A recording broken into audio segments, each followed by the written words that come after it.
Bismillahirrahmanirrahim. Assalamualaikum warahmatullahi wabarakatuh. Perkenalkan, kami dari kelompok 3 dari kelas EKIS 4F, program studi ekonomi syariah, Fakultas Ekonomi dan Bisnis Islam. Video kali ini kami buat bertujuan untuk memenuhi ujian tengah semester pada mata kuliah manajemen keuangan yang diampu oleh Ibu Andi Nurrohmah Ghaffar, SEMAK. Adapun materi yang akan kami bahas pada kali ini yakni mengenai e-commerce, video banking, dan phone banking. Kami dari kelompok 3 yang terdiri dari 5 anggota, yakni saya sendiri atas nama Anistia Alfia dengan NIM 19040100154, kemudian Asma dengan NIM 19040100156, kemudian Ahmad Fauzi Hasan dengan NIM 19040100157. Selanjutnya, Wiwin Wulandari dengan NIM 19040100158 dan Muhammad Furqan dengan NIM 19040100159. Perkenalkan, nama saya Asma dengan NIM 1901010156. Adapun yang akan saya paparkan yaitu mengenai e-commerce. Pengertian e-commerce. E-commerce atau perdagangan elektronik adalah penyebaran, pembelian, penjualan, pemasaran barang dan jasa melalui sistem elektronik seperti internet atau televisi, www atau World Wide Web atau jaringan komputer lainnya. E-commerce dapat melibatkan transfer dana elektronik, pertukaran data elektronik, sistem manajemen inventory otomatis, dan sistem pengumpulan data otomatis. Selanjutnya, macam-macam e-commerce. Yang pertama, bisnis ke bisnis atau B2B, yaitu melibatkan penjualan produk dan layanan antar perusahaan, contoh menjual gas alam cair, bahan bakar, bahan kimia, dan lain-lain. Yang kedua, bisnis ke bisnis atau B2C, yaitu melibatkan penjualan produk dan layanan secara ecer kepada pembeli perorangan, khususnya bisnis yang menjual produk dan jasa ke konsumen pada website e-commerce yang menyediakan halaman web yang menarik, katalog multimedia, proses pemesanan yang interaktif, sistem pembayaran elektronik yang aman, dan didukung konsumer secara online, contohnya menjual buku, piranti lunak, musik, dan lain-lain. Ketiga, konsumen ke konsumen atau C2C, yaitu melibatkan konsumen yang menjual secara langsung kepada konsumen. Contohnya, mereka yang menjual barang-barang dengan melelang, kemudian setuju dengan penawaran yang paling tinggi. Selanjutnya, keuntungan e-commerce. Bagian pertama, bagi organisasi atau perusahaan. Nomor 1, pasar internasional. Dengan penerapan e-commerce, sebuah perusahaan dapat memiliki sebuah pasar internasional. Bisnis dapat dijalankan tanpa harus berbentur pada batas negara dengan adanya teknologi digital. Pihak perusahaan dapat bertemu dengan partner dan klien dari seluruh penjuru dunia. Hal ini menciptakan sebuah lembaga multimedia virtual. Kedua, penghemat biaya operasional. Biaya operasional dapat dihemat untuk membuat, memproses, mendistribusikan, penyimpanan, dan memperbaiki kembali informasi juga dapat ditekan. Ketiga, kustomisasi nasional. E-commerce telah merevolusi cara konsumen dalam membeli barang dan jasa. Produk barang dan jasa dapat dimodifikasi sesuai dengan keinginan konsumen.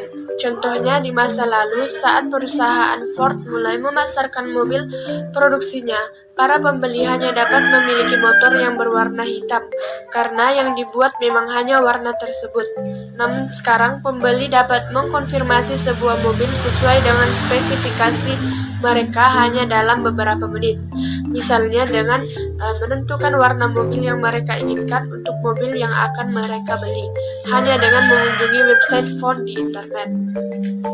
Keempat, berkurangnya kendala inovasi. Yang dimaksud adalah dengan e-commerce, sesuai perusahaan dapat menghemat sumber daya karena mereka tidak dipusingkan dengan sulitnya membeli penemuan baru untuk modifikasi produk mereka.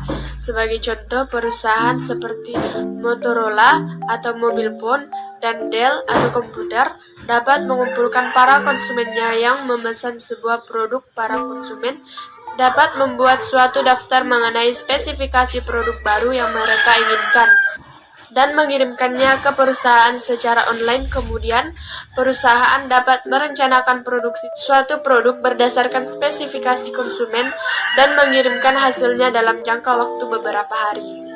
Kelima, biaya telekomunikasi yang lebih rendah. Internet lebih murah dari sebuah jaringan tambahan yang hanya digunakan untuk telepon adalah lebih murah untuk mengirim sebuah fax atau email via internet daripada melalui dial telepon secara langsung. Keenam, digitalisasi proses dan produk. Contohnya pada kasus produk software dan audio video. Produk digital tersebut dapat diunduh atau dikirim lewat email secara langsung ke konsumen melalui internet dalam format digital. Hal ini tentu saja menghemat waktu dan biaya pengiriman produk. Ketujuh, batasan waktu kerja dapat diatasi. Bisnis dapat dijalankan tanpa mengenal batas waktu karena dijalankan secara online melalui internet yang selalu beroperasi setiap hari. Perkenalkan, nama saya Wiwi Wulandari. Di sini saya akan melanjutkan materi tentang keuntungan e-commerce bagi konsumen, masyarakat, dan kekurangan e-commerce. Keuntungan e-commerce bagi konsumen. Yang pertama, belanja. Keuntungan e-commerce yang satu ini sangat membantu konsumen dalam melakukan pengecekan, perencanaan, ataupun langsung pembelian atau pemesanan jasa ataupun barang pada jasa atau barang tertentu. Berbeda dengan toko yang tutup biasa pada malam, seperti toko buku hanya terbuka pada jam 9 pagi hingga jam 9 malam, tetapi toko buku online dapat terbuka untuk pengecekan dan pembelian selama 24 jam atau non-stop. Yang kedua, menghemat waktu. Dengan adanya e-commerce, konsumen dapat menghemat waktu mereka dalam belanja, dikarenakan tidak perlu ke toko langsung, cukup buka website, cek barang, dan kemudian pesan. Yang ketiga, barang atau jasa semakin murah. Manfaat e-commerce yang betul-betul terasa oleh konsumen. Hal ini dikarenakan manfaat e-commerce bagi perusahaan, sehingga operasional pemilik usaha berkurang, sehingga mereka mampu memberikan harga yang lebih murah. Yang keempat, pembeli lintas wilayah. Dengan adanya e-commerce, kita mampu membeli barang atau jasa dari luar negara, kita tanpa harus ke luar negeri. Contohnya, kita dapat membeli sepatu dari Amerika tanpa harus kita ke Amerika. Selanjutnya yaitu keuntungan e-commerce bagi masyarakat. Yang pertama, merubah perilaku sosial berbasis media menjadi sosial berbasis bisnis. Yang kedua, memperluas pasar produk UMKM ke tingkat nasional dan internasional. Yang ketiga, meningkatnya pertumbuhan jasa pengiriman. Yang keempat, kaum milenial berpeluang menjadi pebisnis muda. Dan yang kelima, penerimaan pajak UMKM meningkat. Selanjutnya yaitu kekurangan e-commerce, yaitu tidak bisa melihat barang. Belanja online akan membuat pelanggan tidak bisa melihat barang atau jasa secara langsung. Yang kedua, resikonya besar. Jika melalui situs web e-commerce yang tidak menjamin suatu keamanan, seperti Instagram, WhatsApp, Facebook, dan lain-lain. Dan yang ketiga, persaingan harga. Persaingan antar toko, baik itu berupa harga produk ataupun yang lainnya. Hal ini sebenarnya baik untuk pelanggan, tetapi bisa jadi juga merugikan untuk penjual karena mudah untuk mencari barang atau jasa, maka setiap penjual juga bisa dengan mudah membandingkannya pada barang atau jasa lainnya yang ditawarkan di toko. Materi yang saya bawakan ialah video banking. Yang pertama, pengertian video banking. Video banking adalah teknologi yang memungkinkan aktivitas perbankan jarak jauh menggunakan personal teller mesin atau PTM, di mana nasabah dapat berinteraksi dengan teller melalui konferensi video dan juga mengecek serta melakukan lebih dari 95% transaksi perbankan konvensional. Video banking merupakan solusi bagi nasabah yang seringkali kesulitan mencari waktu luang untuk mengunjungi kantor cabang. Adapun keuntungan atau kelebihan video banking. Keuntungan utama video banking adalah memungkinkan teller untuk melakukan transaksi sekaligus tetap terhubung dengan nasabah. Adapun keuntungan lain yang ditawarkan video banking bagi bank adalah biaya operasional yang lebih rendah serta fleksibilitas untuk meraih pasar-pasar baru. Sedangkan keuntungan bagi nasabah adalah yang pertama, kenyamanan waktu.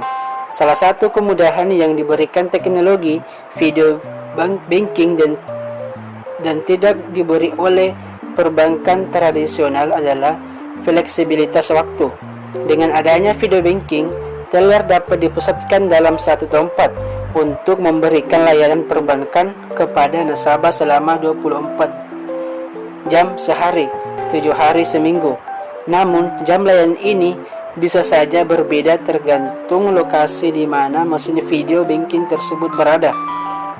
Yang kedua, kenyamanan lokasi. Kenyamanan lain yang diberikan oleh video banking adalah fleksibilitas tempat. Mesin video banking bisa saja berada di tempat lain, cabang bank. Video banking dapat memberikan layanan perbankan profesional di lokasi perbankan non-tradisional seperti di pusat perbelanjaan atau mall misalnya. Selain itu, layanan ini bisa juga berada di tempat-tempat strategis lain seperti gedung, perkantoran, pabrik, atau di kampus-kampus. Adapun tipe-tipe video banking. Saat ini, video banking memiliki banyak bentuk, masing-masing memiliki kelebihan dan keterbatasan sendiri. Yang pertama, dalam cabang, video banking dapat dilakukan di cabang bank tradisional. Bentuk video banking ini dapat menggantikan kehadiran fisik teller perbankan tradisional. Sebagai gantinya, melalui sambungan video dan audio, teller dapat melayani nasabah perbankan. Bank of America menjadi salah satu bank yang meluncurkan layanan ini di dalam cabang mereka dengan fitur seperti tarik tunai, deposit cek, hingga membayar kartu kredit. Yang kedua, di luar cabang, video banking dan teknologi perbankan digital kini memungkinkan bank untuk membuka sebuah pusat layanan perbankan khusus berbasis teknologi yang tidak memerlukan kehadiran fisik ahli perbankan. Biasanya layanan ini berlokasi di berbagai tempat strategis seperti kampus, gedung, perkantoran, atau mall untuk memberikan keluasan bagi para nasabah yang tidak memiliki cukup waktu luang untuk mengunjungi cabang bank pada hari kerja. Sekian materi yang saya paparkan. Perkenalkan, nama saya Ahmad Fauzi Hasan dengan NIM 1904010157. Pada kesempatan kali ini saya akan membahas tentang teknologi video banking dan layanan video banking. Yang pertama, teknologi video banking. Meskipun video banking memiliki banyak bentuk yang berbeda, tetapi semuanya memiliki komponen-komponen dasar yang kurang lebih sama. Yang pertama itu koneksi videonya. Video banking menggunakan teknologi video waktu nyata dan juga sistem audio yang memungkinkan nasabah untuk melakukan konferensi video secara langsung dengan perwakilan bank dan juga melakukan berbagai macam transaksi. Dan yang kedua itu adalah perlengkapan transaksinya. Selain memiliki kemampuan untuk konferensi video, mesin video banking juga memiliki fitur untuk mendukung transaksi perbankan. Salah satu contohnya itu mesin milik NCR yang memiliki perangkat untuk memindai ID dan juga perangkat untuk tanda tangan secara digital. Layanan video banking bergantung pada jenis video solusi perbankan yang dikerahkan. Ada juga jenis layanan yang ditawarkan. Sehubungan dengan perangkat keras transaksi, video banking dapat mengkap semua tipe layanan berikut. Yang pertama itu autentifikasi nasabah. Yang kedua, setoran tunai, setoran cek, cetak cek, penarikan tunai, transaksi rekening, pembayaran tagihan, pengecekan rekening, memproses rekening baru, memproses pinjaman baru, konsultasi dengan tenaga perbankan profesional, prospek video banking. Masa depan layanan video banking cukup menjanjikan. Menurut Challenge, perusahaan penelitian dan konsultan keuangan, layanan telekonferensi sangat menjanjikan bagi dunia perbankan dan bank-bank yang disarankan untuk menggunakan video bank sebagai mekanisme omni-channel untuk meningkatkan keterlibatan nasabah. Selain itu, juga menurut Challenge, ada 4 alasan untuk menggunakan video banking, yakni mendesain ulang cabang bank, daya tarik lebih untuk nasabah, alat untuk menjalin keterikan lebih dengan nasabah, serta kelangsungan solusi perbankan masa depan. Selanjutnya adalah mengenai phone banking. Nah, phone banking ini adalah sebuah layanan yang memungkinkan nasabah untuk mendapatkan informasi dan transaksi perbankan dengan cara menghubungi nomor telepon tertentu dari bank, seperti cek saldo ataupun bayar tagihan kartu kredit. Dengan menggunakan layanan phone banking, nasabah bisa lebih leluasa untuk mendapatkan informasi dan melakukan transaksi perbankan kapanpun dan dimanapun, karena layanan ini bisa diakses selama 24 jam. Tak hanya nasabah bank, masyarakat yang bukan nasabah pun bisa mengakses phone banking. Akan tetapi, akses yang diberikan terbatas, di mana hanya bisa mengakses beberapa fitur saja. Nasabah bisa menggunakan layanan phone banking untuk mencari tahu informasi suku bunga dari bank, kemudian nilai tukar mata uang, ataupun produk perbankan yang ditawarkan bank terkait. Untuk bisa menggunakan layanan ini, langkah pertama yang harus kita lakukan adalah melakukan pendaftaran ke kantor cabang ataupun ATM bank terkait. Setelah itu, kita akan diberikan PIN phone banking dan nantinya PIN tersebut digunakan untuk otorisasi ataupun izin saat bertransaksi via telepon. Nah, saat akan melakukan aktivitas perbankan via phone banking, kita tinggal mencet nomor bank yang akan dituju. Nantinya di ujung telepon sana ada pegawai bank atau mesin yang menjawab dan melayani serta memandu kita untuk mendapatkan informasi ataupun melakukan transaksi perbankan. Selanjutnya adalah mengenai fitur dari layanan phone banking. Nah, phone banking ini memiliki beberapa fitur. Yang pertama yakni mengenai informasi saldo. Dengan adanya informasi saldo, kita dapat mengakses informasi saldo rekening kita serta mengecek mutasi untuk 5 mutasi debit dan 5 mutasi kredit terakhir. Yang kedua adalah informasi kurs. Nah, dengan adanya informasi kurs ini kita bisa mendapatkan informasi kurs untuk beberapa mata uang asing. Yang ketiga adalah informasi produk bank terkait.